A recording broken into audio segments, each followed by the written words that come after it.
Welcome. We back in BR again. Like we never left. We got to move in. Just give us a room. Man. Get your room, man. Yeah, got to, man. I'm one of your co-hosts, man, Jeremiah Gray, a.k.a. G Sportz. Got Jacob Verdin in the building. Special guest. Got my guy in the building. LSU defensive coordinator, my dude, Blake Baker. Appreciate y'all having me, gentlemen. Appreciate it. Always sure. a good time. For sure, man. I know we've been trying to do this for a minute now. I think last time we did it, was over Zoom when I was at Miami. Yep, you was at Miami, bro. Yeah. And, I don't take for granted you come and fellowship with us, bro. I know how busy your schedule is, especially this time of the year, trying to spend time with family and getting ready to prepare for the season. So we really appreciate you taking the time with us, bro, to talk about, your journey and who you are as a person. But, Blake, we like to start our podcast off talking about your upbringing. Take us back, man, growing up in Texas. And how did the game of football, when did you fall in love with the game of football, and how did it get you to where you at today? That's a good question. So it's crazy. I was really born in Jackson, Mississippi. And so my dad worked offshore. So we lived there. My grandparents lived right behind us and would help my mom. Obviously, my dad would be gone for whatever it would be, 30 days, sometimes 3 months, sometimes 6 months at a time. So they would help raise us. But we moved to Texas when I was 8, and then we bounced back and forth between here, Houston and Thibodeau. Went to Edie White in 8th grade. Paris stand up. Come on. That's it. And so I always loved football. My parents would never let me or my brother. My brother played at the University of Texas. Wouldn't let us play tackle football until 7th grade. Come on. And so, man, I vividly remember begging them every year, like, let me play. My best friends were playing. And so I grew up, actually, soccer was my first love. Really? Yep. And I always loved football, but I'd never, back then they didn't have flag football. For sure. At least where I came up from. And so finally got the chance in 7th grade. And at that time I was playing like travel soccer, and you kind of had to make a decision. It's like, you're going to keep doing this or you're going to give football a try. And it took me about 2 practices, and I said, hey, we're putting it all in on football. The game of football just teaches you so many lessons. But the one thing where I really think that kind of put me in the position to know that I wanted to coach was probably my high school coaches. They were very, very impactful in my life. Troy Aduttle, Daryl Warden, a couple guys that really helped raised me in a sense. You know what I mean? What high school you went to in Texas? Clear Lake High School. That's not the same high school as last guy to come out Drew of Brees, huh? No, he's Westlake. He's Austin. Okay. The last guy to come out of Clear Lake, Julian Humphrey. The corner at Georgia. Texas. Now he at A&M now. Okay. Yep, he's probably the last guy, Gotcha. big name guy that I'm trying to think of. But those 2 guys were very, very impactful in me wanting to coach. They kind of, like I said, helped raise me in a sense when I made a bonehead decision that, they really treated me like a son and would make sure that I knew what I did wrong and help correct it instead of just saying, hey, man, go run 1,000 gassers or you're off the team. Those guys really were really, really instrumental in my upbringing. And so I always knew I wanted to coach or do something with sports. But I think those guys kind of pointed me in the direction of wanting to coach. During your high school career, I saw you played linebacker, D-tackle, even halfback. Talk about that, and just do you think that playing halfback and getting all those yards kind of helps your defensive philosophy? You're in the mind of it? Yeah. I think, I look at it now because the game's just changed, right? But, I mean, I never wanted to come off the field. And so anytime I got a opportunity to play, I didn't care what position. I mean, they asked me to move to defensive tackle as a junior, which nowadays you probably couldn't do because of recruiting. It would have hurt your recruiting. But just being a team player and unselfish, they needed help at D-tackle, so we're going to go, make it happen there. But I just love the game of football, and it didn't matter what position that I played. And I know this sounds like a little bit of cliche, but like you want to do whatever helped the team. Where I think kids' mindset, I say kids, parents' mindsets now have infected kids where now it's about how can I get mine. I think back then it was more like how can I help the team, what can I do for my brothers, and you're always trying to form that as a coach. But no, I think it helped my mindset just because I think I had that mindset going into it. I hate saying like you can't cultivate it, but like I always say, man, you're either a dog or you're not. It's hard to coach a guy into being a dog. And so I kind of felt like I always had that chip on my shoulder, underdog mindset. Let's talk about how you ended up at Tulane. You in Texas, and I know you had a lot of familiarity with Louisiana. Let's talk about your recruiting process and how did you end up at Tulane with Coach Selfo? Man, that's a great question because I use this. This really helped form my recruiting philosophy as well. But again, moved to defensive tackle as a junior. Recruiting back then was so much different. You really didn't get recruited until your senior year. Yeah, you know, you was getting letters. Exactly. Like when you got a handwritten letter, man, it was a big deal. That was like a letter from Jesus. You're like, man, look at this. Yeah, you know, for sure. But it was a very unique recruiting process. I was not I'm a 5'10". At the time, I think I was 215 pounds, linebacker. Like I said, kind of always a underdog, undersized mindset. But my brother, 2 years older, was super highly recruited. He's 6'5", like I said. His top two schools were actually LSU and Texas. And so I kind of knew how the recruiting process worked, but our recruiting processes were two completely things. And that's something that I try to preach to guys that I'm recruiting now. Like, don't compare yourself to somebody else's process. At the end of the day, you only get to pick one school anyway. And so had several schools come in on me as a senior. But ironically, they would always and I'm not going to put the schools out there, but I remember I was supposed to take an official visit somewhere, and then on Wednesday, they just went dark.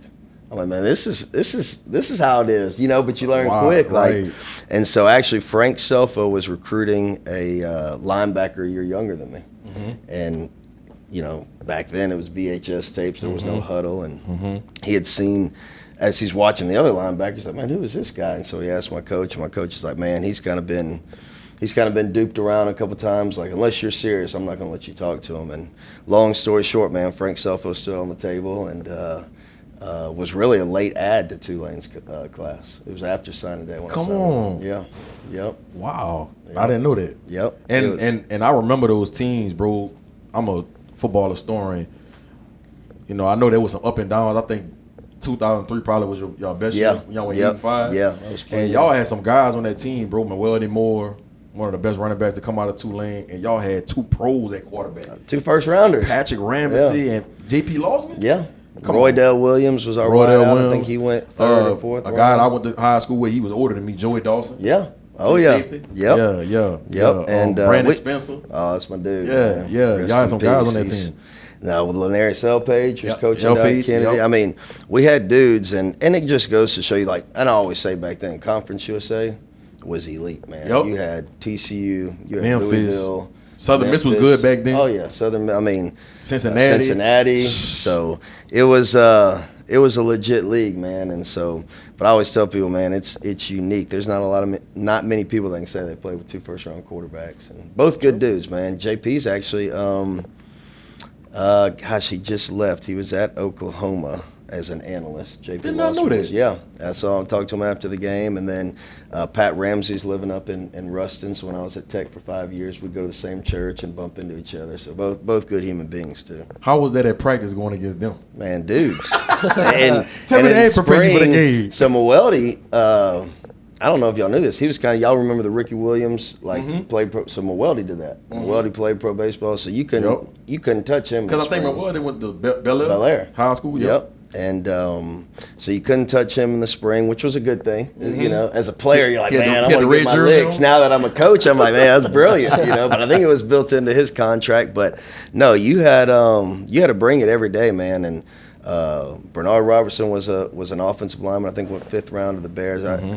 It was, and that's how you got better, And the thing is, you look back and you're like, man, you wish you would have had more wins. Like, we were a very talented team, but a collection of talent and a good group of guys, man. It was fun to play. And I bet you a big part why you probably was excited going to Tulane, because before you got there, that's when I know that was a different style with Tommy Bowden them. Yeah. But Sean Kingdom lit it up, bro. Yeah. They lit it up, bro. Went undefeated. Like, they really put Tulane on the map. Before that, Tulane was a joke. That's right. No, it was. I always tell you, my first year, So we used to do, back then you had freshman camp. So you had 3 days before the upperclassmen camp. We only had 13 dudes in my signing class. Damn. I remember by the time the upperclassmen came, I couldn't even feel my hamstrings. I'm like, and y'all got me out. We were doing 2 days with 13 guys, right? Wow. And we went away. So my first 2 years, we went to St. Paul's in Covington for a preseason camp. Right. Then my third year, we went to Southeastern before they had brought back their football team. Man, that first year, I think I called my mom every day, said, come get me. Man, if I had this was before the transfer portal. If I had $1 every time I heard it. Yep. And so and my parents said, if you feel this way after the second year, we'll entertain it. And, man, after that first year, I didn't want to leave. I wouldn't have left New Orleans if it weren't for Katrina. Right, That's the best city in the world, man. And obviously being an hour down the road, it's a blessing. I wish I could have played in Yeoman instead of the Dome. Me bro. too. That was the only thing about Tulane that I used to hate back in the day. It's like, man, get it out the Dome. The atmosphere just wasn't. We did. We would have the homecoming game every year at Yeoman, or it's not Yeoman, excuse me, Tag Warmer, City Park. Yep. And I really wish. Now the locker room was about the size of this room, and the facility, but as far as like having a real college football atmosphere, you'd drive into City Park under the Oaks, people tailgating. It's set about probably what Yeoman sits, and that was the one game every year I looked forward to because it was a real college football experience. When you're recruited and you hear about the Dome, and you're like, man, you're going to play with the Saints. And, as a coach, until you start playing. Exactly. Like, and you can hear my mom, like it's at a high school game, like, get him, Blake. And I'm like, man, come on, we need more fans in here. So whoever made a decision to get it back to on campus, that was brilliant. The best decision he could have made, bro. I agree. I want to ask you this about the atmosphere in your playing days coming to Tiger Stadium. How different was it as a player versus now as a coach? It's a good question. I think as a player, you feed off of that. Okay. And as a coach, you probably feed off of a little bit, but you always have to be calm in a lot of ways. You can't let yourself get too hyped up into that. But I think it's similar in the fact that no different than when I coached at some smaller schools and the vibe of 20,000 people compared to 103,000 people, like. It doesn't matter what you're doing in life. Just like we were talking before we got on about the UFC fights. You go to a UFC fight sold out, the atmosphere, you're going to have a better experience than if you go to a UFC fight and it's half full and the card's not as good. But that's a good question. I've never really thought about it. But as a player, I felt like you were probably more engaged into it. You might talk a little shit back to the fans, you know what I mean? Whereas a coach, you kind of block all that out. For sure. Talk about your transition from as a player to becoming a coach. You started off coaching in high school first, right? I did, yep. So, and I always like to talk about this because a lot of kids that I mentor, they struggle with having an identity outside of the player. And they don't know what they want to do in their next life. They get depressed. They don't find purpose. And I know you say you wanted to be a coach since you was in high school, but still, after playing at Tulane, what gave you that jump start to say, all right, I'm about to start this journey. I know it's going to be a long road, but I'm about to get at it. Yeah, I think when you look back, there's a couple years in between my playing career and when I started coaching high school. And part of that was, to your point, like, let me figure out who I am, right? So, again, Katrina hit. I went back and was living with my parents, working at a hotel just because I thought I'd be back. I brought a duffel bag. I thought I'd be back in New Orleans right after the storm. Well, life throws you a curveball, and so I got a duffel bag, and it's like, no, you better hang out here a while. They're not letting people into New Orleans for X amount of time, and so just started off like, well, I got to do something. I can't just sit in my parents' house and be a bump on the log. So I worked at a hotel in downtown Houston. Cool experience too. It was Hotel Icon. I was actually working there during the All-Star weekend, so we had who's who. I remember I'm aging myself. I remember Bow Wow walking in, and Paris Hilton, and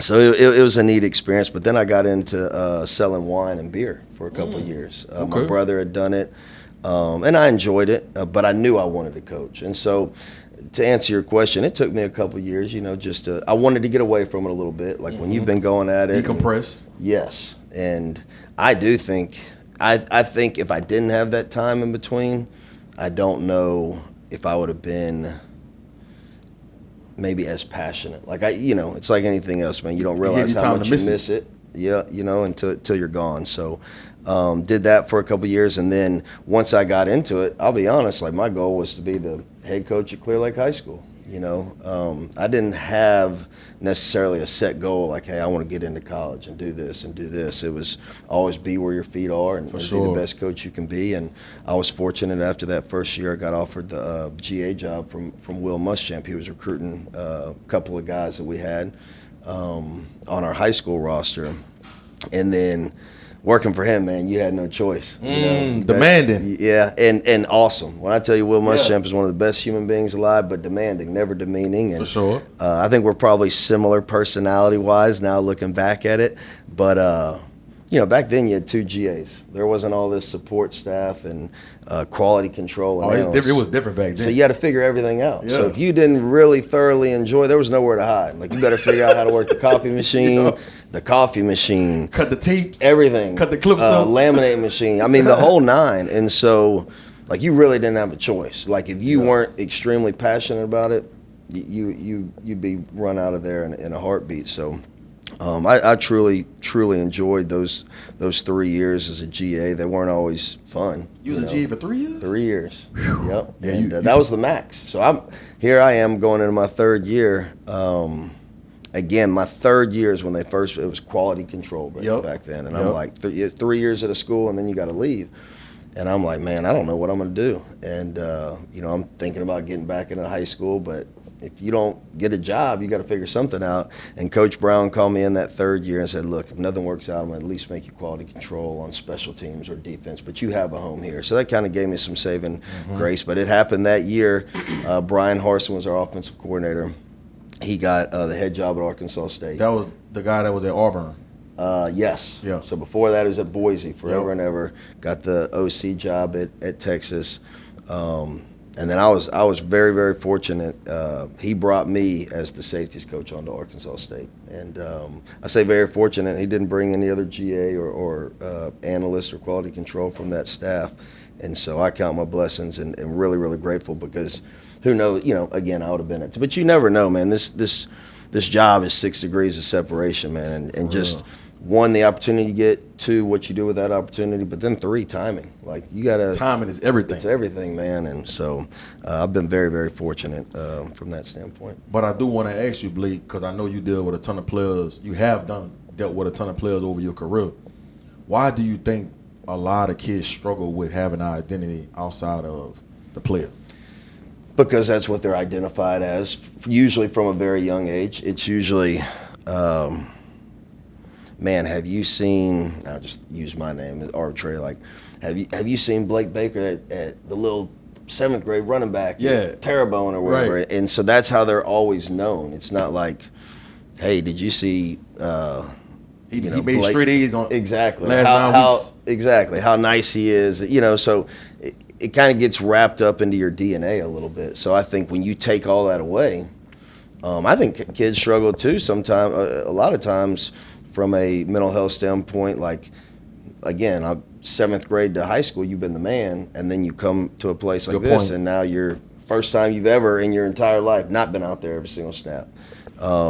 First time that you're not maybe treated a little bit differently or catching some breaks, because now you're just like the other 85 guys on campus. So I think that's probably not just a football thing. I think that's probably across the board in different ways. But I think that's usually why, is because usually from a young age, they're identified as their name and how great of an athlete they are. I want to ask you about this too. You said you were similar to one of the coaches that you worked with. 1, who's the coach that you think you learned the most from? And then 2, how do you piece everything up from all the different stops you've been at and culminate it into what's your philosophy now? Yeah. I think personality-wise, I'm probably most like Will Muschamp. I think I learned the most probably because I was with Will for 1 year. Then Manny Diaz came in, worked with him 2 years at Texas, year at Louisiana Tech, and then Miami. At Miami. So I've learned the most from him, I would say, from an X's and O's. But to your point, I've taken stuff that we did with Coach Muschamp, taken stuff we did with Coach Diaz, taking stuff I've learned on my own, going through clinics, meeting with other coaches. And then to me, you have to make it make sense, right? Like if you have too much too much going on, your kids become good at nothing, right? Yep. And so like whenever I go learn something new, it's like, how does this fit what we already do? And so it can be very, like, I like to teach concepts, but a lot of same as. Like this call is same as this call, except for maybe one exception, you know? And so, because there's 1,000 ways to skin a cat. You could, at the end of the day, though, there's only 11 guys on the field. You can only do so much. So, but if you're trying to do it all, your guys are going to be good at nothing. So I think that's a fine line. I think you got to be multiple in this day and age. I think you have to be attacking. I think if you just sit there and 4 down quarters every snap, offensive coordinators are going to lick their chops and pick you apart. So, but I'm always looking to grow. And if you just do what you've always done, same thing. Offensive coordinators, they got the game plan on you from years, and you haven't changed, man. They're going to figure it out. Can't be stuck in your ways. That's right. And I think I have a really good staff, support staff too. I think they're always looking to help me grow too, so it's been good. I love this about the way that you coach. I got to say this. First time I ever saw you walk out there, man, you're wearing cleats. I definitely had to break that up. Tell me about that. I've never seen a coach strap up and be one of the boys. It looked like you could get a mic and say, let's go. Yeah. Oh, we did a little bit of that in the bowl game. we were low on bodies going into bowl practice, and I think my shoulder paid the price more than anything. But no, I just feel like Skip Holtz used to say it all the time, like the players are going to follow your lead. So if you go out there and you got low energy and again, so the other part of it is be who you are, right? Like I'm not trying to go out there and be somebody that for sure that Blake Baker's not. And again, there's guys, Dave Aranda, for instance, was extremely successful, but he was who he is, though. And so the players are always going to see that first. Like I always say, you have 100 set of eyes on you at all time. If you're being somebody you're not, they're going to know. They're going to figure it out. Yep, and usually pretty quickly, right? So it's kind of who I am naturally. I think I'm a high energy and optimistic, and trust me, wish I could go out there and give you 1 or 2 snaps, but it's just fun. Like we're blessed to do this, man, and trust me, there's been a lot of changes and in college football in general, and there always will be. And like if you get so hung up on that and all the negatives, man, you're gonna be negative and miserable yourself. So I think you got to continue to adapt, continue to grow, and like I said, I love being out there. It's like my favorite part of the day is getting out there on the grass with those dudes. I definitely got to go back to the 2014 to 2018 or 19 run at Louisiana Tech. Talked about it with Joe Salone when he came on the pod, and that was a time at Tech where, and I don't mean no disrespect when I say this, but I just, for the life of me, could not understand how y'all was getting all them pros. Like, bro. No, there's no disrespect. I can run off. I think that's a compliment. I can run off so many names, and I just remember saying, like, bro, Tech must have got y'all. I said they must have some NIL going on before NIL because the pros y'all, Vernon Butler, Jaylon Ferguson, Amik Robinson, Sneed. Like, bro, I could Xavier Woods. Bro, I could go on and on and on. Some dudes. Dixon. Yep. The running back. Yep. Like Carlos Henderson. Trent Taylor. Yeah. I could go on and on. Yep. Take me back to that time. What were y'all doing as a staff to be able to lure those type of players? And I know all of them wasn't highly recruited. Some of them was some diamond in the rough. Yeah. So how were y'all able to get them players? But not only that, Blake, y'all was able to identify what other people couldn't. Yeah. I think and recruiting obviously has changed so much. But that was I'll put it this way. In 5 years at Louisiana Tech, I got on a plane one time. Wow. That was it. We drew a 6-hour circle around Ruston. I think we had a really good staff. For sure. We had a bunch of young guys that were go-getters that were going to turn over every stone. But when you're only going 6 hours, like you really have time to dive into your area, right? And get to build relationships with coaches, get to find out what makes the kid tick. Does he love football? All those things that are getting harder and harder to answer because it's almost like you're speed dating a little bit. You know, you're flying in somewhere for a night and then you're getting out of there. Yep. Like, you don't really know. The coach doesn't really know you. You don't really know the coach that you're recruiting the kid from. So it's just different from that standpoint. But I think we had a really good staff. I think we had a really good recruiting game plan. And then the third part of it to me was the development factor. And a lot of that, I got to shout out my guy Kurt Hester, man. Man, I was gonna bring up Kurt, bro. He's praying for him. Yes, and my family. So he trained my wife. What? Yeah, my wife's from Mandeville. He trained my wife, and her two best friends were actually at the house this weekend, and they built this lemonade stand, and all donations went to. That's cool, bro. To Kurt Hester. And, shout out to Kurt, bro.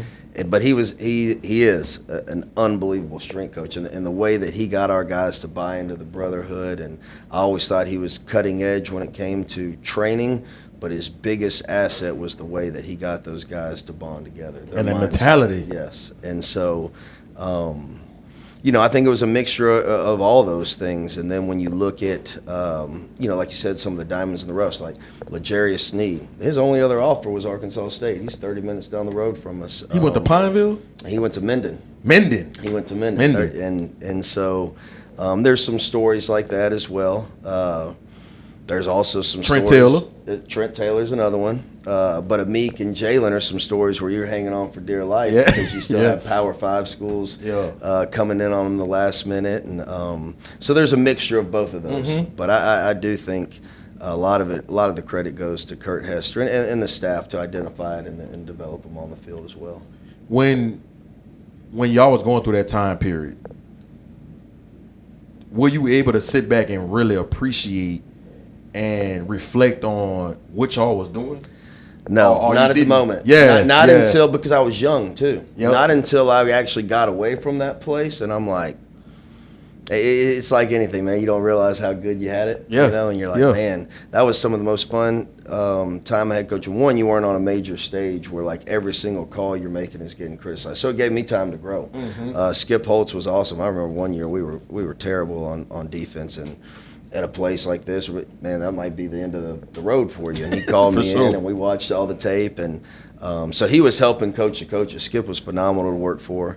Again, I was there 5 years, so in coaching terms, that's 20 years. I thought I'd always be somewhere for 5 years at least, because I thought that was the norm.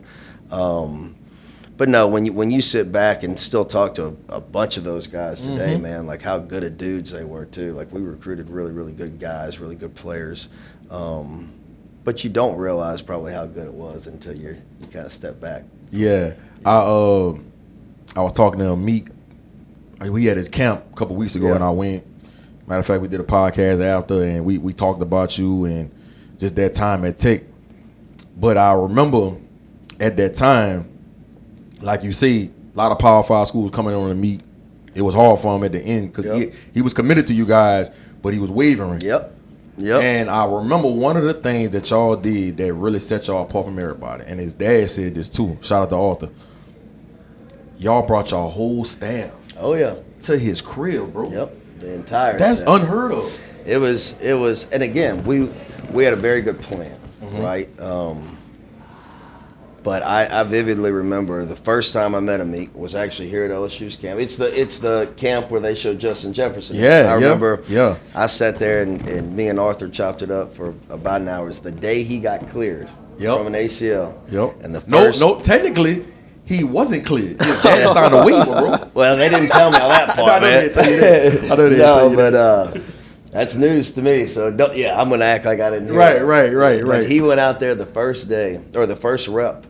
And there's actually, when they just showed them last year, Amik and Jet going against each other. Going at it. They have the film of the camp. You can see me and Todd Fitch, who was with us last year. He was our OC at the time at Tech, just standing back there watching those two, man. The first one, Amik threw that dude into the Gatorade bucket. I mean, just dumped him. You know what I mean? And the next one, that's when Jet hit him with the corner post. I called Kevin Curtis, was my corners coach. This is the one. Whatever we got to do, this is the one. And so I knew from the moment we loved his film, but I'd never, he's seen him in person. Never seen him in person. Just his mindset, his attitude. I knew that he was a special player, which it's kind of hard to say that based off of one day at camp, but I could just see the mindset, see the attitude. It was hard. People think it's crazy, but it was actually hard to leave for the Miami job because of I knew what we had coming back. Sneed was going to his senior year, Meek was going to his third. I mean, we had that was like I've been recruiting those guys for 5 years. Mm-hmm. This was the first time really you could sit there and say I sat in all their living rooms, recruited this is everybody on this team is who I got to pick. So it was tough. It was really hard saying goodbye to those guys, man. But like I said, still stay in touch with them and love those dudes to death. Was that a thing for y'all to bring the whole staff? So not for everybody. Right, that's for sure. I remember, and I want to say it was on the same little caravan. Again, never got in a plane. It's like we were jumping in a plane and we were in the back roads, man. We were coming from I think it was Kadarian Mason in Mississippi. We caravanned all through these back roads, man, to no phone service. No phone service. We ended up beating, I think it was Kentucky on him. Okay. This is all the same year. Then the next day, or maybe that same day, we went to Lloyd Cushenberry's house. The offensive lineman. They came here, and he's had a hell of a career. But it was us in Mississippi State going into signing day, and then LSU called him the morning of. And he ended up going there, which obviously was a great decision for him. But went to his house and then went to a meet. So it was very few guys. It was our top dudes that we did that. Because you only have so much time in the day. Right. But no, he was one we couldn't miss out on. It was fun recruiting them. Yeah. Arthur, Miss Kima, they're good people, man. Yeah, they talk about that to this day. How y'all brought that whole staff down there. Can you talk about Jaylon Ferguson, coaching him getting the sack record, and then when you knew you had something in him? Jaylen is one of my favorite players that I've ever coached, and I don't say that just because obviously he's passed. When we talked earlier about having like that dog in you, mm-hmm. he had it in him, and I know some bigger schools didn't go on him. I think it was us in Missouri at the end because he was a little bit narrow. Mm-hmm. But man, it's same thing. Same thing I said. When I watched him, Meek, like his mindset, like the dude played every snap like it was his last snap he was ever going to play on this earth. So did I ever imagine he was going to be the all-time? I mean, they've been playing football a long time. Mm-hmm. I ever think he was going to be the all-time leader in NCAA sacks?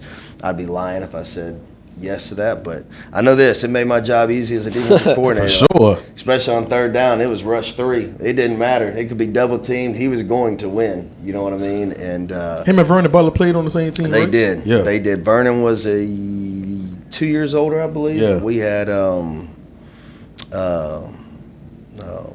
I'm drawing a blank. Emmanuel Turner mm-hmm. on the opposite side of him. Mm-hmm.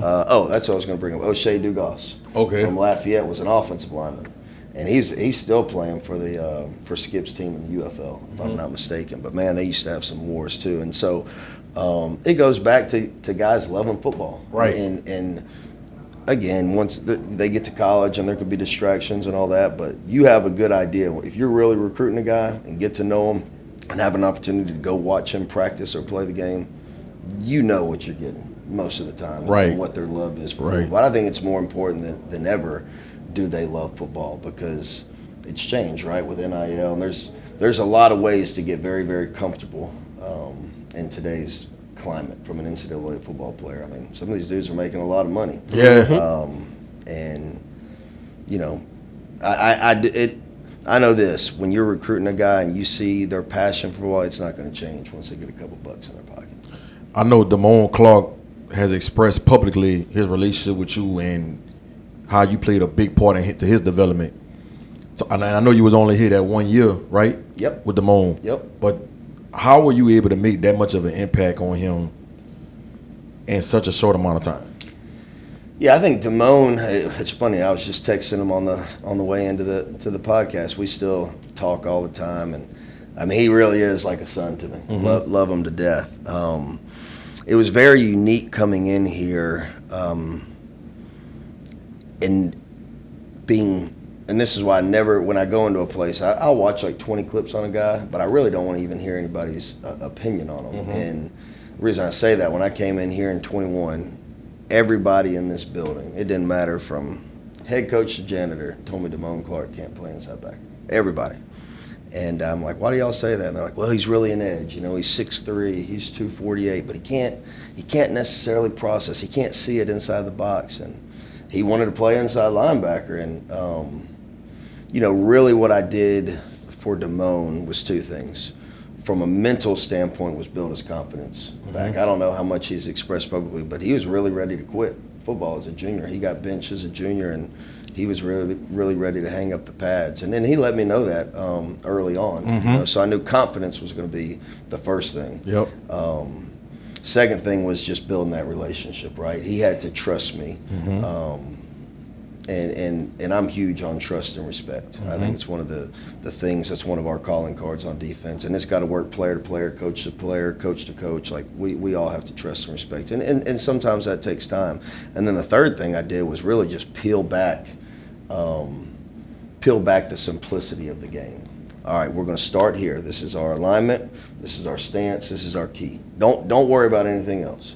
Where do you line up? What's our stance, and who are we looking at? Now, what's the key telling you to do? And so I really went back and scaled it back. The real fundamentals. The fundamentals. So that was really what spring was about. Then once we got into fall camp, and Demone is the most meticulous note taker you've ever seen in your life. Like I had him send me a picture of his notes so I can show my guys in fall camp. I mean, it's pristine handwriting, different color highlight. I mean, it's unbelievable. Never seen anything like it. So he has a passion for the game.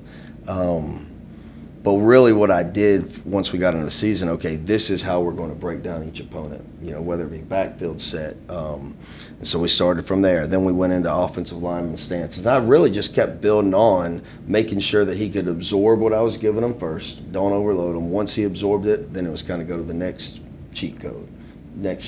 And physically, he's a freak. Yeah, you know? For sure. He got the physical tools. And mentally is too. He just needed that confidence, and he needed to learn how. Like everything that I was teaching him, he's like, man, coach, I had no idea. Like it was almost like he was starting over. Yeah, almost like he's starting over. Exactly. So, but that's a short amount of time, bro. Yeah, and like, especially at Mike. I mean, people that probably watching the podcast, I don't know if you know this, but that's the quarterback of the defense, and usually it take guys 2 years, sometimes 3 years to kind of figure it out, bro. See it, yeah.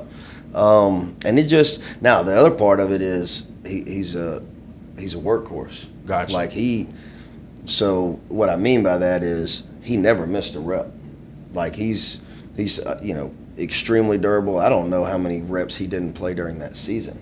Like most guys say game 75 plays. You want to go usually about 50-25 ratio, right? 2-to-1. And you know, some of it had to do with the lack of depth we had behind him. But the other part was the dude was a machine. Yeah. He didn't get hurt. He could run all day. And so when you start building reps on reps on reps on reps and not missing any, it probably expedited his learning curve. Gotcha. Talk about some of the lessons you learned and then how you're able to evolve with the modern game changing. And, you know, we were talking about players changing, the relationships changing. Like, how do you move with that so you can stay current with the times? Yeah, that's a really good question. I think to answer your second part, I'll start there. The relationship, regardless of NIL or the relationship with the players hasn't changed. Players have really not changed. A lot of times the people around him has changed. Yeah. But if you just keep it 100 with the player, and I'm big on that, like I said, trust and respect, like be very transparent. Coach Kelly always uses the term demanding, not demeaning. I think that's maybe where it's changed, where players, the biggest change I've seen of players in the last 15 years of doing it is now they want to know the why. You know, like when we were coming up, it was like, hey, Blake, like run through the A-gap. Yes, sir. Yeah, for sure. And now it's like, why? Which, again, I like teaching concepts anyway, so that doesn't bother me. But they do want to know the why. And then the second thing is, and it might have always been like this. Obviously, I wouldn't have coached 20 years ago, but knowing what buttons to push with a guy. Like some guys, you can jump them, and they're going to say yes, sir, and they're going to come back and practice their ass off. Yep. Where another kid might tank it after that. So that might be, it might have been everybody used to say yes, sir, every single time, where that maybe is a change. But the players in themselves, and I tell guys, I don't want to know how much I don't really care. It's not going to determine who plays on the field. Like, so I don't let that affect me as a coach, right? I don't say, oh, well, he's getting paid the most. We got to make sure he's getting his reps. Like that's never going to happen under my watch. And Coach Kelly has the same philosophy. And then the second part of the question is evolving, like, as far as the game. Like I said, you have to constantly learn. And in the rules, it is what it is. They keep favoring the offense. Like, they're coming out now, we can't stem on defense. And when they sub, we have to sub with pace this year. A couple rule changes this year that, again, is going to help the offense, which, again, you can sit there and complain about it, or you can figure out how to adapt and how to evolve with it. And there's so many coaches that spend way more time bitching about it than figuring out a solution. And I think that's kind of what separates some coaches, in my opinion. But, once you come to terms where they're always going to favor the offense when it comes to the rules, because points put fans in the stands, you'll be all right. Everybody, since you've been here, want to talk about how you want to utilize Harold Perkins. What you going to do with Harold? Are you going to let him rush the pass? Or are you going to let him be a true backer? Whoop-de-whoop-de-whoop, whatever. But how, as a coach, and this is not for Harold, this is for any player, how, as a coach, especially on this level, do you put a player in position to help the team win, to do what's best for the team, but also put them in position to be evaluated properly by the NFL? Yeah, that's always the catch-22. A lot of the times, I would say it's kind of twofold. Sometimes it depends on what other pieces you have around them. Like, is there an opportunity where we can mix and match them, use them in different ways? Sometimes it's up to the players. How much can they? How much can you package it where they're not getting paralysis by overanalysis, where you're putting too much on their plate? So I think all those things come into play. To be honest with you, a lot of times, if there is some like 50-50 or some uncertainty, or you feel that uncertainty from a player, I ask the player, where do you want to play?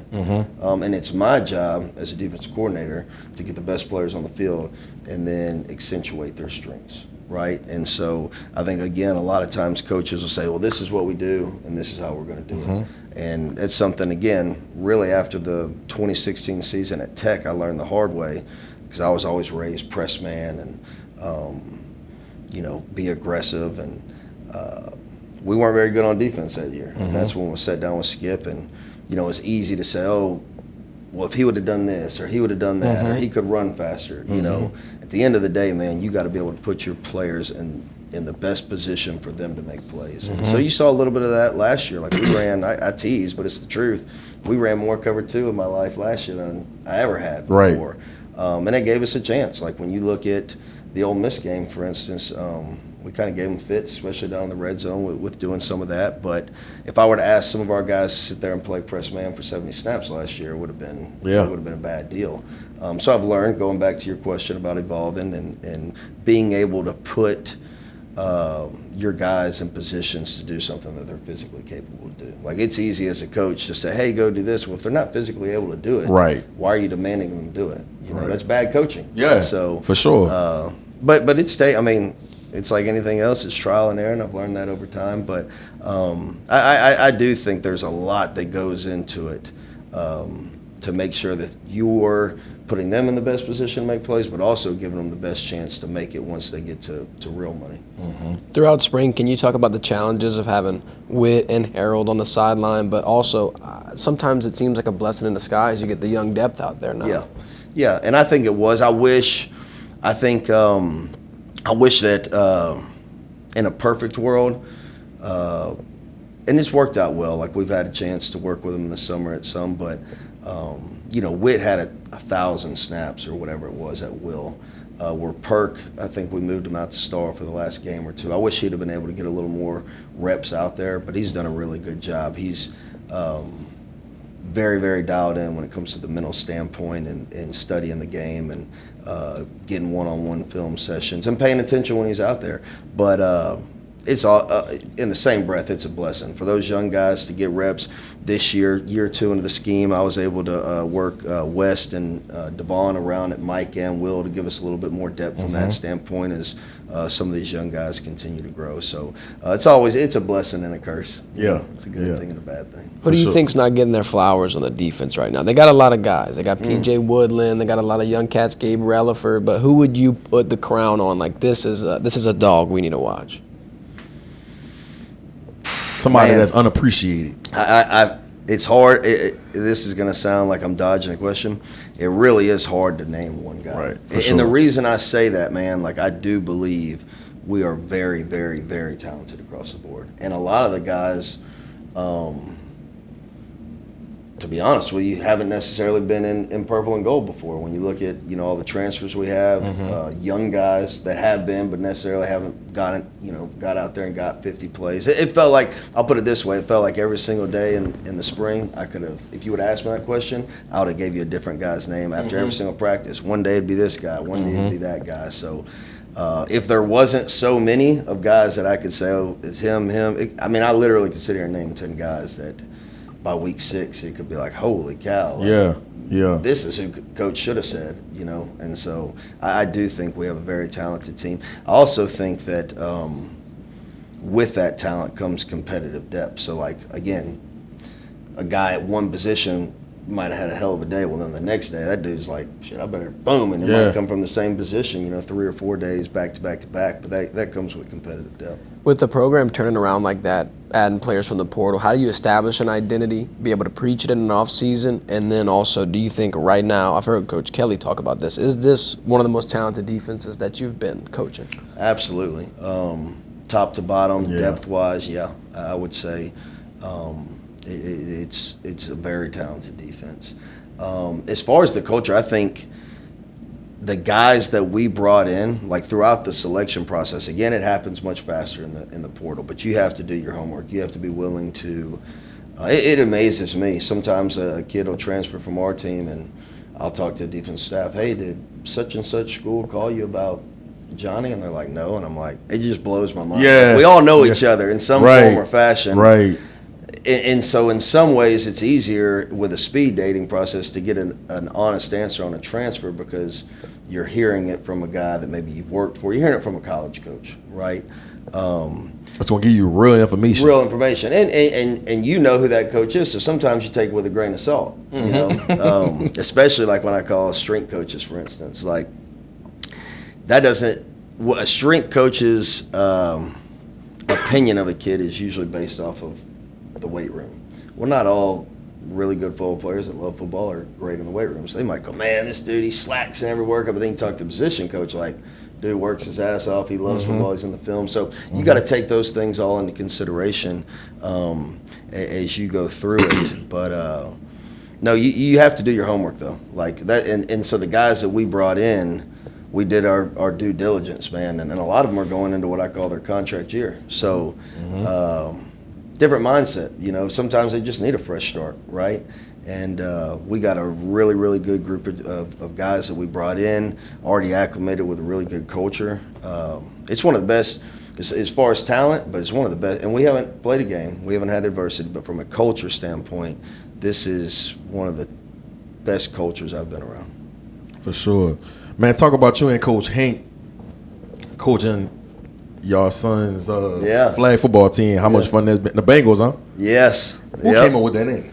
So they, it's through NFL flag. Okay, so y'all didn't come up with the name. So what they did, though, because we played over there at Traction, and so what they did is every team, I think there was like, I don't remember how many teams, 12 teams or something, but they all basically had former LSU players, like the Commanders of the team, the Vikings. Okay, I got you. Because kids obviously in the community, they want to be Burrow and Jet, and Gotcha. so that's how they kind of, because they didn't have 32 teams playing in the league, so that's kind of how they picked it.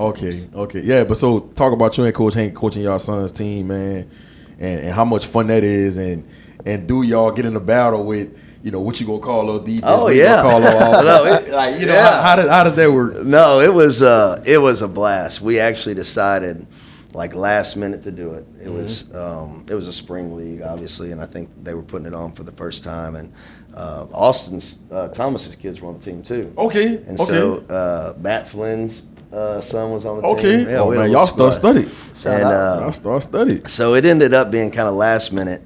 And at first, I was just going to take on all the responsibility. Well, Hank came out there. I'm like, so I called the first series on offense. Touchdown. I'm like, this is too easy. So I give Hank the playbook. I'm like, if you're going to be on the sideline, you're the offensive coordinator, go ahead. So then it gave me a little bit of room to talk trash. Right, Come on, right, man. I'm one for one. Right. But no, we definitely I mean, there's some strategy in it, you know. Do you go for it on fourth down? Yeah. Do you not? And so we had a blast with it, man. Our kids did. And the coolest thing, though, and the reason we did it, to be honest with you, is so when our boys were all around each other, like in the fall, they're all going to know each other like the back of their hand. Like they don't necessarily go to the same schools. So the opportunity for them to be able to play a sport together, and then obviously the camaraderie, like they see each other now at the baseball park or whatever, and what's up, dude? Yeah. So that's really the reason we did it. Now, what came of it, I think it made Hank and I closer. It made our families, our wives and stuff closer because they're going to the game. Right there. And it helped teach our kids, like, life lessons. Again, even though it was a flag football short season, you know, you're teaching them that, you know, you get scored on, you can't hang your head, and so it was a lot of fun, man. We had a blast. Y'all won it. What happened? What's the verdict? We got second, man. Oh, nobody remembers second place. I'm going to preface this now. So, and I'm not making excuses. I'm just calling it like it is. Okay. So we signed up for an 8U league. Well, like my son's 5. One of Hank's sons is 5 or 6. Okay. Anyway, they didn't have enough teams, so they put us in a 10U league. So the teams that we played necessarily, we had babies out there, man. Okay. We were playing up. That's pretty impressive then. So, but y'all came in second? We gave them second. That's pretty impressive. It was when y'all played with y'all got to know the other coaches too, man. Like it's a good group of dudes out there, you know, on the opponents, coaching them and getting to know them. And it's funny, man, learning about it now. Like I was talking to one dad who's on our team, and man, they got travel 7-on-7 for 8U. Like they were playing in Tiger Stadium, and this is all news to me. You know, so it's big now. It was big. Yeah, it was cool for sure. What does it mean to be able to get that family time, and then also talk about that balance between coaching and family, and then off the field? Yeah, I think my wife would be the first one to tell you. I think as my kids have gotten, maybe I've gotten older too, but I think I've gotten better. It's hard to say the word balance. It's never going to be, but I've definitely gotten much better at kind of separating the two. Like when, for instance, last year I didn't take a day of vacation. I was here every day, and it was different first year in the scheme and all that, where, shoot, this year, man, we just traveled the freaking country. I was gone for 17 days, you know, and so I know this. Where you went? Man, we went everywhere. Went to Disney, went down to the Keys, came back to Baton Rouge, went to Yellowstone National Park last year up in Montana. That was my first time up there, and then came back this weekend for the fight. So I know this. For the first however long I've been doing it, 15 years, I'd have never done that in my life. But I think it just, you realize, like, the world's really not going to change that much with you being in it. And honestly, like, I feel like the players need a break from me too. You know what I mean? So it is a balance. I don't think it's ever going to be 50-50 balance. You know, you're trying to slide the scale 70-30. But I'll say this too. The guys that I've worked for from a head coaching standpoint have been really, really good to work for when it comes. And they've really taught me. They've helped me become a better father. And they probably don't even know this, but become a better father, better husband by seeing kind of how they maneuver and allow, for instance, Coach Kelly, Coach Drinkwitz, the last two guys I've worked for, I helped coach my son's flag football team in Missouri. Well, every Sunday, Coach Drink and Coach Kelly the same way.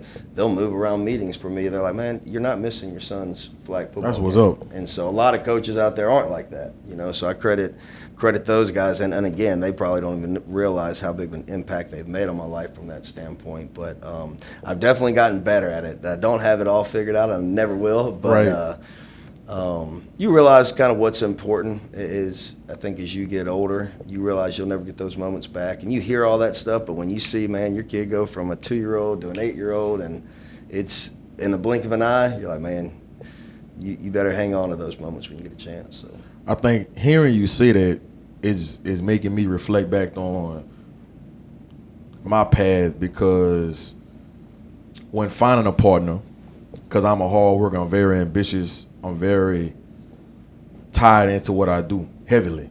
And so having that balance and having a partner that understands your passion for what you do and being your number one fan, I think that's difficult in this day and age. So,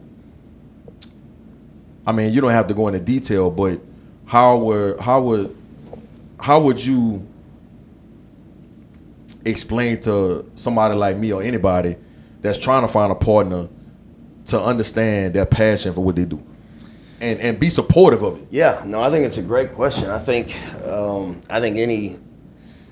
anybody that's been highly successful in whatever business, but especially coaching, I would say that a big reason they've had, and they'd be the first one to tell you, the success they've had is finding the right partner, right? And so I always laugh, but me and my wife dated for 5 years before we got married, and I always laugh because I said, I started off in high school, and then had, if you can get through the high school days and the GA days as a girlfriend and fiance, like they're gonna stick with you through everything. For sure. That was her tryout, 5-year tryout. Test run. But, I do believe, man, like if you're, and it also helps. She played soccer here at LSU, so she was a. She understands. Athlete. She understood to an extent. Now, the hardest thing I thought would be the hardest thing for her. Like, she grew up in Mandeville. Her father was a Fontainebleau State Park ranger. Like, she never moved.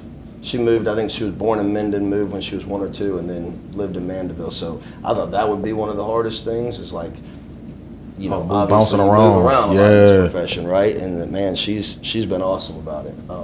But as far as like the time and the passion, and I think she understood that part of it because she was a former athlete herself. So, but not that that's the end all be all. I just think it helped her from that standpoint. But I think it takes a special woman to be able to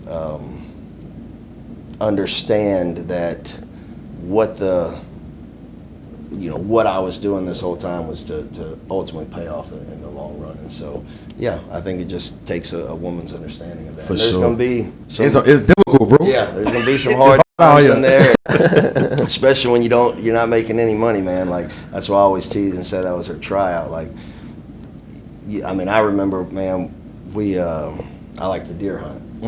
We didn't have any. I ended up taking a $10,000 loan out just to GA in Austin. Like, you ain't getting paid back then. You got paid what the players got paid. You're trying to do it. You got, my wife was teaching school at the time. But anyway, so shoot this deer. We ate deer meat for 6 straight months. There was a while we couldn't even, we had these deer steaks, man. We're trying to figure out any way possible to marinate it so it doesn't taste like deer again. Like, we're putting Dr. Pepper in there one time. And I always go back on those times, like, we could make it through that, man. We can make it through anything. So it's been a ride. She's definitely my rock. That's what's up, bro. I like that. Can you talk about coming back to LSU and when you knew it was the right fit? And me and G, whenever the search was going on, we talked about you as honestly the perfect candidate. For sure. Because you got the Louisiana ties, you had the success at Mizzou. Just talk about that journey and when you knew, like, all right, this is the spot for me. Yeah, so, when I was here in 21 and Coach Kelly came in, he was awesome to me. For that month we were together, very transparent on where I stood, because I let him know from the get-go, like, I don't want to leave. Like, we just got here. Again, this is home for us. Regardless of my role, I'd rather not leave. And he was awesome throughout the entire process. And I understood it's a business, and so there was no hard feelings. It's the one thing I always get is like, man, you going back and working for someone that let you? I said, he didn't fire me. I never really worked for him. That's just part of the process of a new coaching staff coming in. My wife's grandma, she was one of the worst. She's like, well, I got to get some more LSU stuff. So what happened to the stuff I gave you? She said, I burned it. I said, oh, Lord. So it shows you the passion of these fans down here too, right? Right.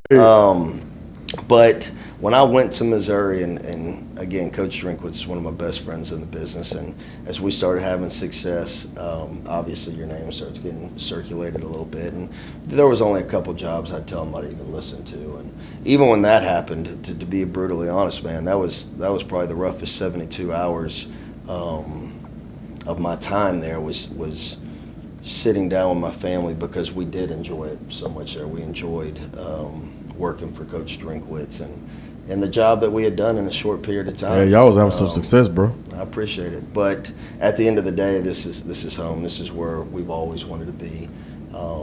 This is where we wanted to raise our kids. And to me, it's the best job in the country. And it's something that once I did get into college, and it's funny because we found it when we moved back here, but my wife was into these vision boards where we made this, you kind of, I guess it's like a, what do they call it, a collage, you put in different, and one of the things I had was a LSU logo and defensive coordinator on it, and so it's all come to fruition. But it was a tough decision, more so from the relationship side. Like I say, Coach Drinkwitz and that staff and I were really close, and again, you're coming off an 11-2 Cotton Bowl win, and you're everything's trending in the right direction, but sitting down and for those 72 hours, I'm sitting down and I'm trying to talk to my wife, and then I got Coach Drinkwitz knocking on my door and recruiting the hell out of me. And so I understand a little bit what these young men are going through at 18 years old, but at the end of the day, you got to do what's best for you and your family, and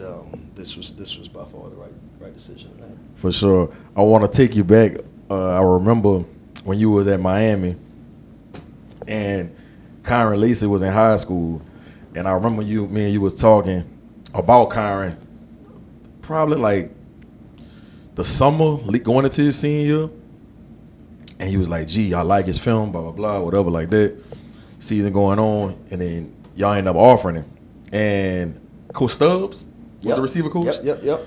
Y'all came to like a practice or something? Yep. And I remember you calling me and saying, gee, we want him, we trying to get him on the official, blah, blah, woo. And I don't know if you remember telling the story at the funeral when I said he wanted to come to Miami, and then he ended up saying, he said, gee, if I go to Miami, I ain't gonna never go to class. Yep, I remember that. No, I love Kyron, man. He was the one thing I'll say, and for whatever reason, I don't know exactly why, maybe because we're both Irons, but man, we hit it off right away. Even in the recruiting process, then once I got back here, we had a lot of fun out there on the Ponderosa, man, talking trash. And, I was his biggest fan, and I love what you're doing, by the way. From and I love what Hank's doing on Twitter. But my father took his life, so mental health is. Damn, I'm sorry to hear that. I never knew that. My father-in-law. I'm sorry. Yep. So it's very personal to me, and I love the support that's being shown out there. Obviously through Kyron, but for mental health, because it's something real that people don't want to necessarily talk about. That might be one of the biggest changes, going back to your question earlier about like how are kids different. I mean, I could not imagine growing up in this day and age with social media and everything you do is being criticized. One minute you're the hero, next minute you're the guy. And so I just, mentally, and I tell our guys, I know even as a coach, when social media first started coming around, you start paying attention to that, man, it can mess with your head. And so, I told them, I teach them, man, I can teach you how to turn off all your notifications, all your messages, and pay attention to the only stuff you want to pay attention to, because I think that's a big part of it. But I truly appreciate you putting it out there, man, and I think it's something, again, I think it's being talked about more and more, but probably not at the level it needs to be talked about, because these guys are and not just college football, but in general, man. It's one of our principles on defense, core values, is always compete. And I tell guys the reason that's number one is because I think in today's generation, guys are less likely to always compete because they're afraid to be put on blast on social media. You know what I mean? It's just a different world we live in. So, but I think it's really, really cool what you're doing. Nah, I appreciate that, man. When me and him would be talking throughout the season and fall camp, he'd be like, man, Blake was talking buku noise today at practice. Oh, yeah. And he said he used to always get his juices going, get his competitiveness flowing. I think we fed off of each other. For sure. Blake, man, talk about, I seen that you're a Houston Rockets fan. Oh, yeah. Me and my guy Jigga, we two big diehard Rockets fans. I've been a Rockets fan since '94. There you go. Right. That's So what I tell people. I grew up in that era. Yeah, I was in 4th grade. That was one of the time when Dream them was there and stuff like that. Man, what's your take on what the Rockets doing, bro? I like it. Are you happy with the trade with KD? And do you think we should have traded away the young buck? Jaylen Green. You had to give away an asset to get an asset. Yeah. I think if you look, and I knew going in to that series last year, and it became very obvious, like in my opinion, the only thing the Rockets were really lacking was a true scorer. For sure. You got arguably the best true scorer that's ever played the game. For sure. And so giving away a young asset, I almost think like him and Thompson were very, very similar. And so I think you're getting a little more variety on the team, ways to score, where I think those two guys are elite defenders. Jaylen Green, not really a true. He's a slasher scorer, but like when he got in the playoffs, man, it was hard. Yeah, for him it was to tough get for loose him. After what was the first or second game he went off, Yeah. and then they put the clamps on him. Yeah, for sure. Where it don't matter how many people you put on KD, he's still gonna get 32. Yep. And so I do think that if you're looking at how can we make our team better for next year, the next couple of years, I think it was the right trade. Who knows, in 4 or 5 years, we might be looking at it like when it was KD and Harden and Westbrook. Like, man, you had all them pieces, we may look at it like that in 4 or 5 years, but to give them a chance, I do think they have a legitimate chance now to make a run next year. For sure. Initially, I told Jacob I was not happy with the trade. I'm like, KD 37 years old. Like 2 years. He probably got a year or two left in his prime. We giving away Jaylen Green. He's only 23. What are we doing? I don't feel like this makes us a championship contender. But I was being a prisoner of the moment. As time went on, I'm very excited about what's to come with KD and the Rockets. I think that when I heard Udoka's press conference on the whole trade and the team and after the draft and things of that nature, I'm excited about what's to come. So I think we got a chance to get to the final. I know the OKC Thunder gonna have something to say about that. Yeah. But I was saying it during that series. I'm like, man, and I had no idea this was gonna. I knew that he was thinking about I thought we was gonna get Giannis. Yeah. I thought we was gonna get Giannis. But I even feel like KD is a better fit for right now. Yeah, for right now. He can score. For right now, like, for sure. Giannis is going to be a better long term. Jaylen Green and long term, but like I think if you want a true score, and that's what I kept saying in their playoff series, like, man, we're not going to win because when he gets how many games in the fourth quarter were neck and neck, and then they would pull away because we couldn't score. Yep. That's what happened in the Golden State series. That's right. And so during that series, I'm saying, man, like the Rock, until they get a true score, we're going to be one and done. I'm interested to see how they guard that point guard position, though, especially in that division. You got Ja Morant, you got Shea. The Pelicans got DeJounte Murray. Like, hey, that's the only worry. I am hyped for Kevin Durant, but I think Van Fleet gonna be all right. I like him, man. He a gritty veteran. He's a champion. Yep. And they got a good mixture of Steven Adams, Durant, like dudes that have won. Yep. Older guys, and then the young bucks. But yeah, I mean, they probably. And maybe they do have another defensive stopper out there, but Thompson to me is going to be. Oh yeah. I'm glad we didn't lose him. No, yeah, that's you couldn't have untouchable. lost them both. Yeah, no, you would have lost absolutely them both. You'd have not. been in trouble, but you're still going to need somebody to switch on pick and rolls and stuff For sure. like that. So. For sure. Last thing I want to ask you, bro. I know we talked about him a little bit. Kurt Hester, he's dealing with cancer.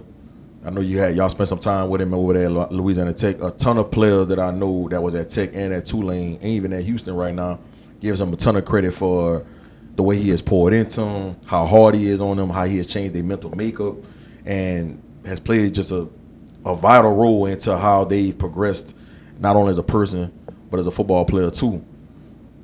Talk about Kurt Hester, man, and y'all relationship and how you've been dealing with him having cancer right now, bro. Yeah, Kurt and I are extremely close, and I think one thing that I definitely needed to just in general, like, everybody deals with things differently. Like, one thing that I always kind of I need to do better at, like, and reached out to him as soon as I found out. But just and that's why, again, going back to Kyron, but I got to do a better job of constantly checking up on my people in general, right? But as far as a human being, as far as a man, as far as a strength coach, he's as good as I've ever been around. Right. I keep referring back to that 2016 year. We weren't on very good on defense, and I remember, I think might have been the conference championship or something, but we gave up like 50 to 50. I mean, we were just not very good. Something crazy. You know, and everybody, walks around the office and looks at you like you got leprosy. You know what I mean? Like everybody's, man, this dude, he came, gave me a hug, and the next thing I know, he's written a little letter with a quote in it and kind of hid it in one of my folders where I didn't see it for 2 months. You know Come what I mean? on. And I think that's how he kind of wanted it. You saw it when you needed it. Yeah, and that's exactly right. And he's as good as it gets, man. And again, the one thing that really stands out is you can see how impactful he was by not only all the players that reach out to him social media, all the coaches, all the fellow strength coaches that necessarily haven't even worked with him. He's made an impact in a lot of different ways, man, and he'll beat it. Yeah. He'll beat it. If there's anybody that can beat it, it's him, man. Man, I saw him squatting the other day. No, he's built Like, different, man. This man. dude real crazy. He's built different. Like but that's where like you even see guys messaging him, DMing him or tweeting at him like everything that he preached, he's doing. You know what I mean? Like, Yep. The mentality and like, so it's not just lip service. And players could feel that long before. Obviously, he's been diagnosed with cancer. So For sure. Before we end the podcast, we gotta go through Blake's favorites. Here we go, rapid fire. all right, Favorite football player all time.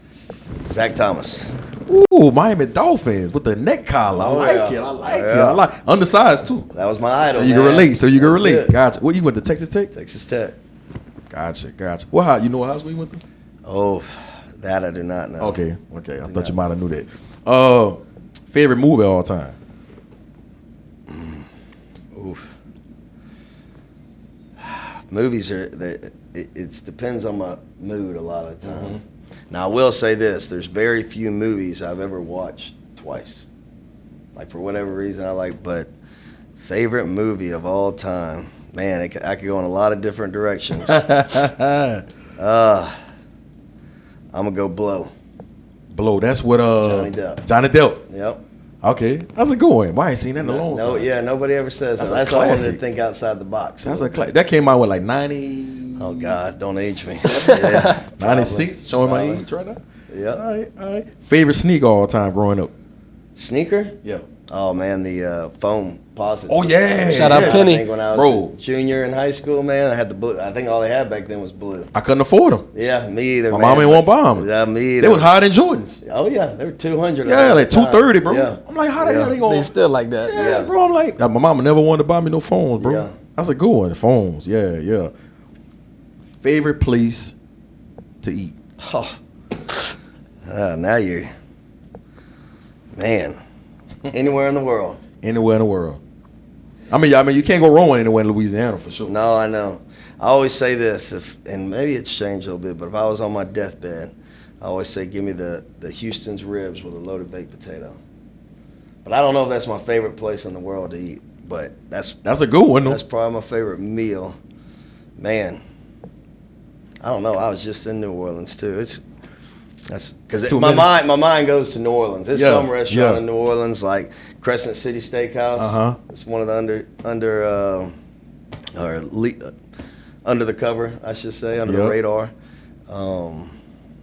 Gino's here in Baton Rouge. That was me and my wife's first date. For real? Yeah, I've that's never been to fun. Geno's. Oh man, you got to go. For real? Gino's a good. Tell me dude, what the too. order. Man, I'm a little, but I kind of listen to whatever the specials are. 'Cause I Okay. figure if they're doing it right. Never go wrong at any Italian. We can go Ville Parmesan, but Gotcha. they'll like, Ville Gotcha. Parmesan. That's what you're getting here. Yeah. Yeah. All right. Favorite artist to listen to. Wayne, vintage Wayne. Vintage Wayne. There you go. You gotta Yeah. you gotta emphasize vintage. 'Cause I Yeah. don't know what he's doing right now. Me either. Wayne been tripping. Why did he not sing when he walked out with Dustin? What do you I think don't about know. I looked online too to see if it was like him or I don't know. I'm just. Wayne might have forgot. that? He was I just, know. oh my God. I'm hurt right now, man. Wayne might I'm they might hurt have right told now. Wayne, you know you were supposed to. I just want to know who's advising. Yeah. Who's passing got a them bunch- songs and saying like, put that on? He got a bunch of yes men around him. Yeah. He got to get back. Playing. He need to get back with Baby. Yeah, no, he does. Baby was steering you in the right direction. No question. I don't Baby know. and Manny Fresh, man. Just put them all back in the lab and see what comes out. But Yeah. Slide this one in there. Favorite UFC fighter. Okay.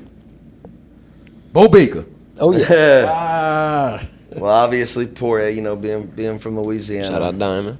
It's hard to go against John Bones Jones. Come on. He's the Yep. baddest man alive. Never of all lost. time. That don't count. That disqualification No, it don't count. He's never undefeated in my lost. eyes. He's a bad man. So that's probably a cliche answer, but I ain't never seen anything. Nah, that ain't cliche. Right. That's facts. Favorite coach of all time that made the most impact on you, no matter what level.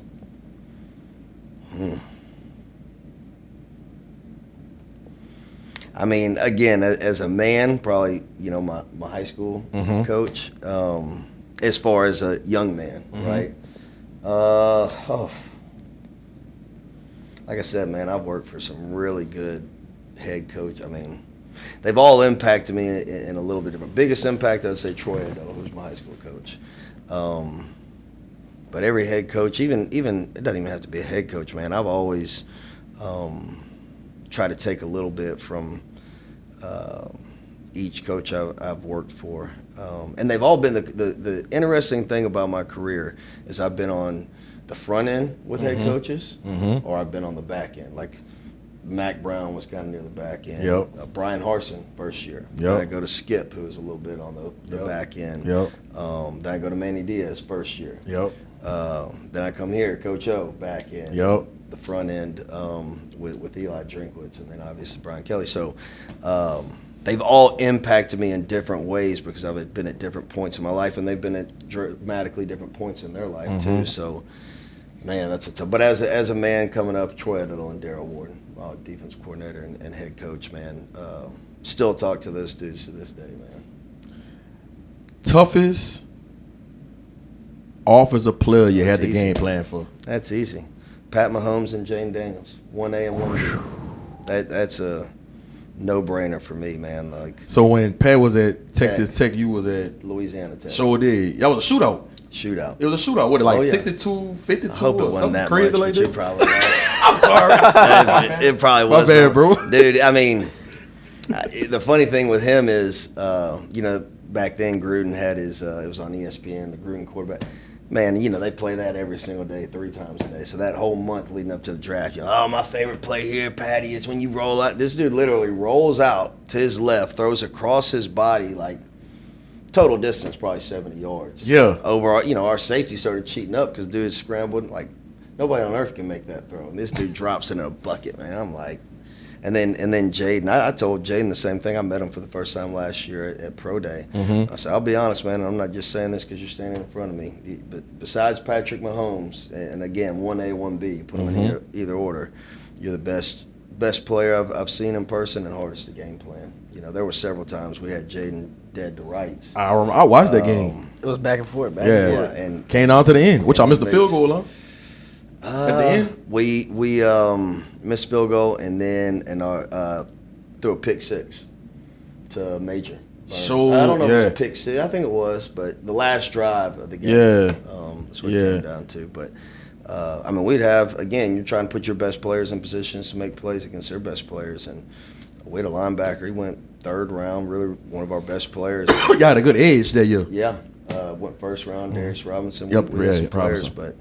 but he's tough, man. It didn't surprise me at all what he's doing in the NFL. When you was game planning for Patrick Mahomes, and then you went against him, did you have an idea like this dude gonna be Yes, a guy in the I NFL? was shocked he went 10th overall. Yeah. Just like I was shocked Jaylen didn't go 1. Right. Again, it kind of goes back to when a kid enters the portal, and you're like, man, did anybody reach out to you? And same thing, like, I'll talk to other coordinators that maybe Jaden or Pat play that year, like, did any NFL, scout or executive reach out to you and just ask you that question? Who's the best player you went against? No, and you're like, I don't get it, but yeah. Yeah, I knew Pat Mahomes had to be the real deal when Sean Payton flew to Lubbock Yep. to work him out privately. And Sean Payton said he had never done that for a quarterback. Yeah, he's special, man.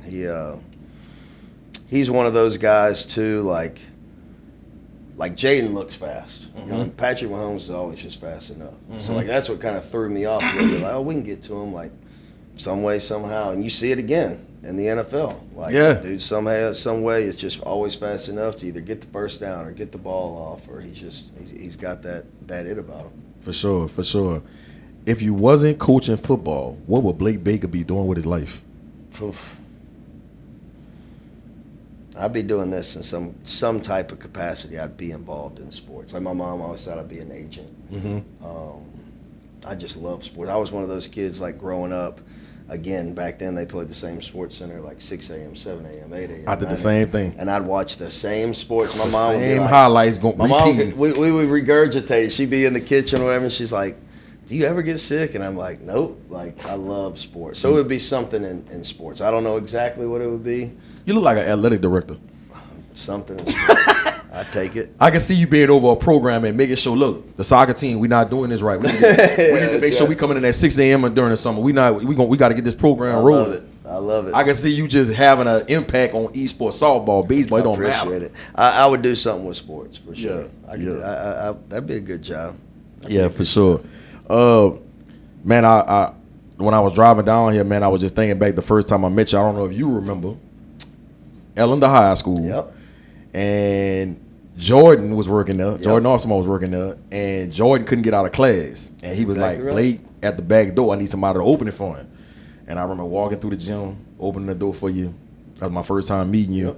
And we all sat in the office. I think you spent too much time there. No, we spent we didn't end up getting Tay, but we spent. You came to recruit the Dontavian Morton. Yeah, and but man, it's funny. Again, going back to timing and obviously still talk to you and Jordan a ton to this day, man. But to think back, I mean, that was probably, I don't know. That was 2017? Yeah, 8 years ago, something like that. And you just never know where this profession is going to take you, but. It is funny to think like that's because I vividly remember it too. Yeah. I remember you had a big binder. Like, God damn, you go with that Blake? Yep. And that's what I mean when you had going back to like the 6 hour, like you could be thorough, man. Like you would make sure you knew the ins, the outs, and you still have to do that. It's just it's more difficult. Yeah. And you're not going to be able to find the diamonds in the rough. Yeah, and I bring that up, bro, because I always talk to people about treating people the right way, making sure you have a good first impression on somebody, because me and Amik and his dad and his mom and his family, like, we super close. And I remember in that recruiting process, your name came up. And I remember saying this, and anybody that was in that room could vouch for this. I say, look, I don't know Blake personally, but the first time I met him and I sat down and talked to him, I like him. And I feel like I got to give a discernment. My grandmother told me that when I was 12 years old. I was like, man, he seemed like a good dude, genuine dude. He ain't just coming there just trying to fast talk us and get out of there. Like, he really spent time trying to get to know us and asking real questions, trying to get real information.